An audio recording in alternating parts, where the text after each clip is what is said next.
S ಕರಾವಳಿ ಜಿಲ್ಲೆಗಳಲ್ಲಿ ಪ್ರಮುಖವಾಗಿ ಮಂಗಳೂರಿನಲ್ಲಿ ಈಗಾಗಲೇ ರೆಡ್ ಅಲರ್ಟ್ ಘೋಷಣೆ ಆಗಿದೆ. ಮುಂದಿನ 5 ದಿನಗಳ ಕಾಲ ಮಂಗಳೂರಿನ ಹಲವು ಭಾಗಗಳಲ್ಲಿ ಭಾರಿ ಪ್ರಮಾಣದಲ್ಲಿ ಮಳೆ ಆಗ್ತದೆ ಅನ್ನುವಂಥ ಸೂಚನೆಗಳನ್ನು ಕೊಡಲಾಗಿದೆ. ಅನೇಕ ಕಡೆಗಳಲ್ಲಿ ಮಳೆ ಆಗ್ತಾ ಇದೆ. ಕೇವಲ ಮಂಗಳೂರಷ್ಟೇ ಅಲ್ಲ, ಆ ಘಟ್ಟ ಪ್ರದೇಶಗಳಲ್ಲಿ ಚಿಕ್ಕಮಗಳೂರು ಮತ್ತು ಹಾಸನದಲ್ಲಿ ಮಳೆ ಆದರೆ ಕರಾವಳಿ ಭಾಗದ ಜೀವನದಿ ನೇತ್ರಾವತಿಯ ಹರಿವು ಹೆಚ್ಚಳ ಆಗುತ್ತೆ.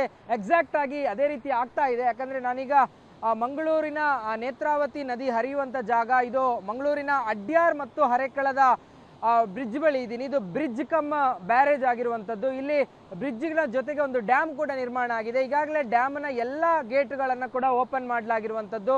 ಎಲ್ಲ ಗೇಟ್ಗಳನ್ನು ಓಪನ್ ಮಾಡಿ ನೀರನ್ನು ಸಮುದ್ರ ಭಾಗಕ್ಕೆ ಬಿಡಲಾಗ್ತಾ ಇದೆ. ಬಹುತೇಕವಾಗಿ ಮಂಗಳೂರಿನ ಅರಬ್ಬಿ ಸಮುದ್ರ, ನೇತ್ರಾವತಿ ನದಿಯನ್ನು ಅರಬ್ಬಿ ಸಮುದ್ರವನ್ನು ಸೇರುತ್ತೆ.